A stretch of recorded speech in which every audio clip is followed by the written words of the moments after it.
Hi guys, I'm Adam Wilbourn from WhatCulture. And I am what's left of Adam Clery from WhatCulture. Congratulations on doing the Thank you very much, yes. And we have some huge stories for you today. Don't forget, by the way, if you want to listen to the news as a podcast, you can download it by subscribing to WhatCulture Wrestling on either iTunes, Spotify, or wherever you get your podcast from. But coming up today, Bray Wyatt is definitely going to attack The Undertaker. There's some good news for Impact at long last. This is the news. Yes, it is. And coming up for you first, we've got some weird, slightly sad, but potentially interesting news. There's going to be no NXT Takeover come the Royal Rumble this year, which is... There's a reason, we'll get to the reasons why, but there is straight up going to be no NXT Takeover this year. Now, it's always been one of the highlights of the Big Four pay-per-view weekends. We were at the one at WrestleMania. It was fantastic. There's always one for Survivor Series, one for SummerSlam, and one for the Royal Rumble. But there will not be one this year. January 2020 will instead see another installment of WWE's patented Worlds Collide show, which has been a bit of a network special twice previously. It basically sees stars from Raw, SmackDown, NXT, NXT UK, and 205 Live competing in never-before-seen dream matchups. In occasions, a little tournament, sometimes there's battle royals. They basically throw everything together. There's no real set format for it, but it is replacing the Takeover at the Royal Rumble this year. And I can't for the life of me understand why, because Takeover is one of the best things they have. Yeah, it's kind of weird, this. It's probably, you know, as part of a shift in this whole model that they've got for NXT. Now, of course, they've got the TV show, which is going to be starting in, is it a week?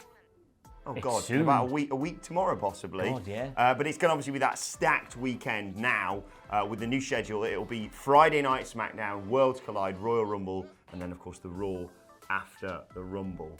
But yeah, disappointing that we're going to lose that, because that always seemed like, you know, the natural build to the NXT Takeover WrestleMania week. It's become a massive part of WWE's Big Four schedule now. In fact, it's what makes the Big Four now really feel like a cut above from all the other pay-per-views, because you get that full weekend of programming. And I know they moved it to the Fridays, they accommodated the Hall of Fame, so there was some talk they may be doing a similar thing, but you got this full weekend of major WWE programming where you knew you were going to see some of the best wrestling in the world in NXT, and then it was always just up to WWE to not then disappoint you with what followed. Maybe that's it. They've gone, right, we keep ruining the Rumble by putting on an amazing takeover. Let's put on a quite good Worlds Collide tournament. What I will say is, I don't personally, I'm not basing this on anything, but I don't personally think this means we're not getting a takeover around that time. No. I would imagine with the television schedule, possibly part of the deal they've got with the USA is we will have takeover live on the network. Because, of course, NXT is not going to be on the WWE network now. NXT is going to be on a broadcast television channel. So I would imagine they weren't too wild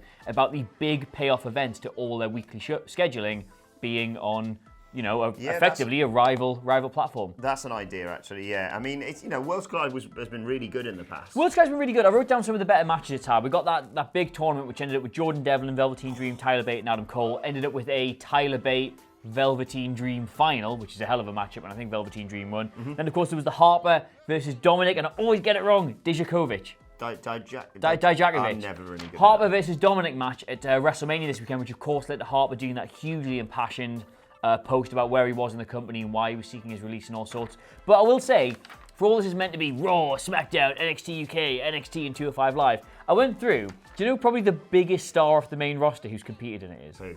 In my opinion, it's Sonya Deville. Is it? Like, it's never, like, Nikki Cross has been on it, and then there's Grand Metalik. I think Ligero beat Grand Metalik and stuff, but they've not really pulled from Raw or SmackDown too much yet. And I think if it's gonna be part of a Big Four pay-per-view weekend, we should see at least some of the mid-card stars, if not some of the stars at the top of the card. But yes, sad news this, but I imagine there's gonna be more on this as it comes out. Yeah, I would fully expect Takeover to be on USA. It's not the death of Takeover, it's just... Oh God, no. Far from it, my friend. Speaking of dead... Yes, nice. Thank you. We are going to see The Undertaker get attacked by Bray Wyatt on SmackDown Live tonight.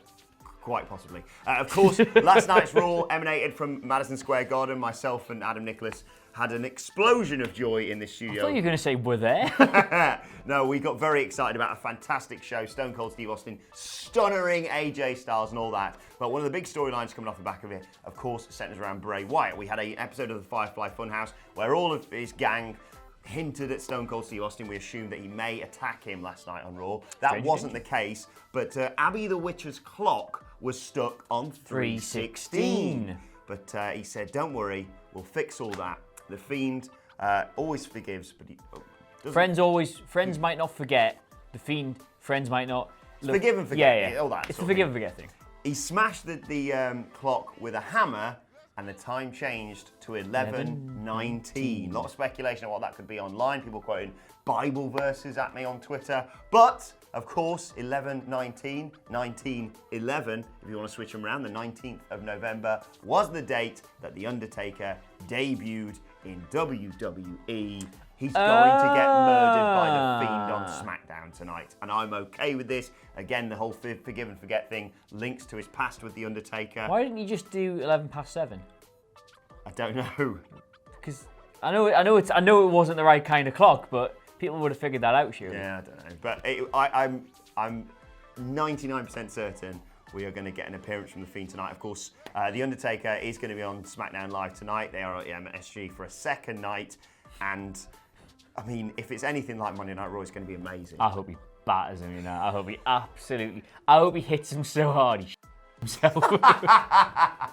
I hope Bray Wyatt hits The Undertaker so hard his children are born bruised. Yes. Yeah, I can't wait to see what happens. You know, the fact that Bray Wyatt didn't attack Stone Cold Steve Austin didn't take away from my enjoyment of the show last night. I thought it was No, it didn't feel like the phenomenal. right segment. Austin was involved in something very separate from all this. I know why it is loosely connected to the Rollins Strowman storyline, but that's going to develop further down the line.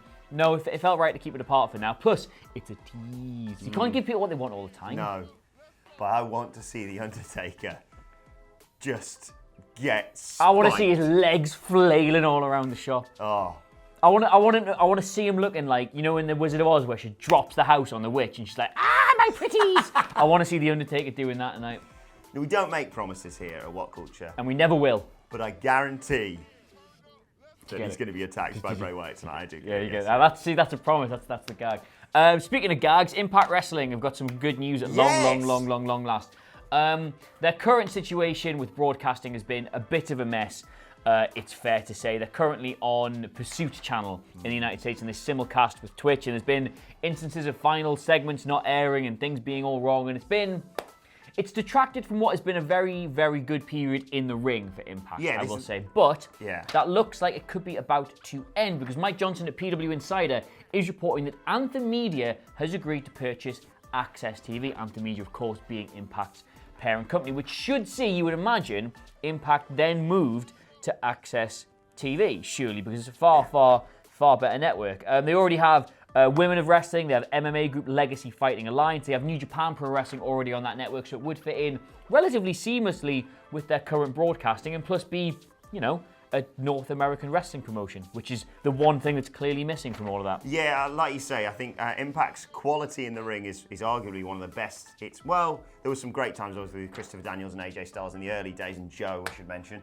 But it's the moment that they had the most exposure on TV was arguably one of the worst products that they put out. But now they're doing great stuff, and they're going to get more and more exposure. And tell me about who one of the investors is. Well, I'm glad you asked there, Adam Wilbourn. Some further quotes coming out of this. Anthem, the parent company to Impact Wrestling and the Fight Network, will partner with AXS TV founder and NBA Dallas Mavericks owner, Mark Cuban, and the new venture, with AEG remaining on board as an active partner. Additionally, comedian, TV show host, actor, and personality, which is how we'd probably describe ourselves, Steve Harvey. What a man!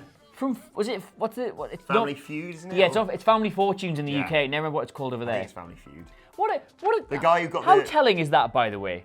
In the UK, it's Family Fortunes. Ooh! In America, it's Family Feud. Although they get Steve Harvey and we get Vernon Kay, I think. Yeah, we get Vernon Kay too. Les Dennis, though, we used to get. A man who, you know, effectively once cracked open like an egg and you walked out of. Steve Harvey is coming in as an investor and strategic partner that will provide Anthem its largest reach. His company, Steve Harvey Global. Steve Harvey Global. Steve Harvey Global will have a seat on Anthem's board of directors. At the weekend. I did run 13 miles 2 days ago.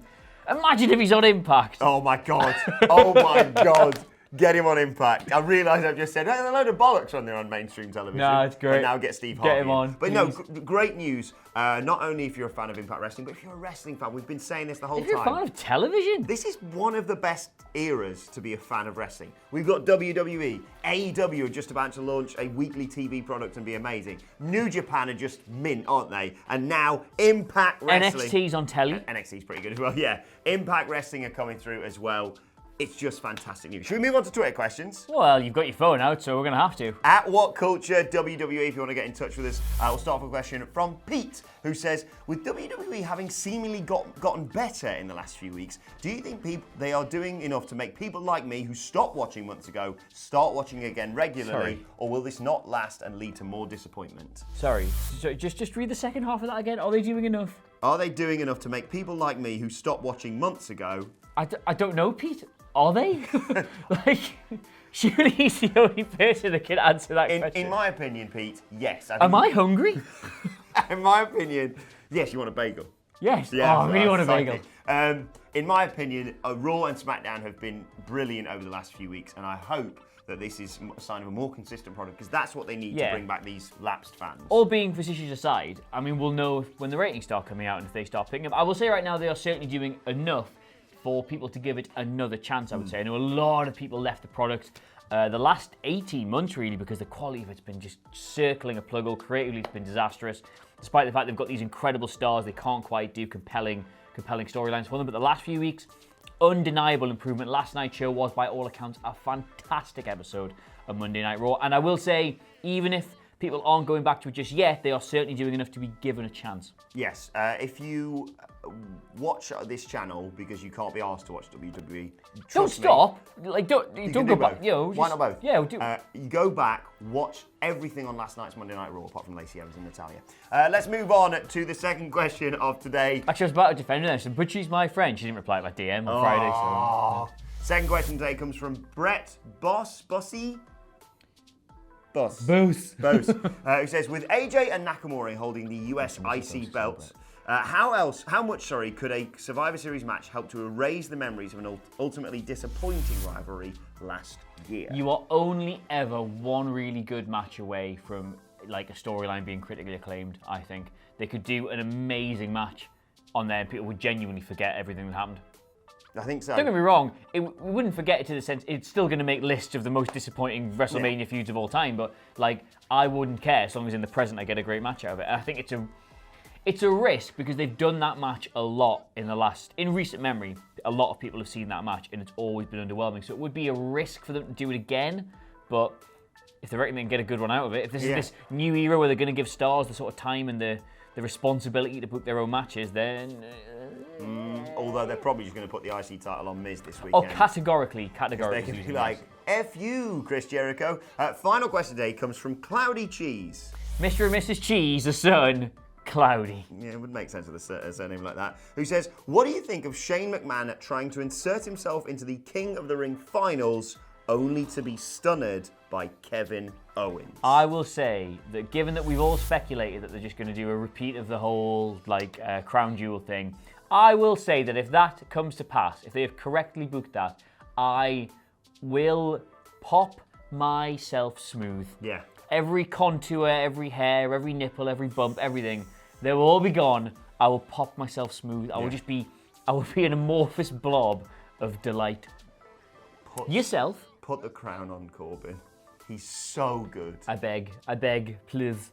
My liege. Please, we beg, my liege. Let's move on to today's and finally, and a great story coming from Squared Circle, but based in the fact that we Squared Circle. We had Hornswoggle, friend of the channel. Yeah.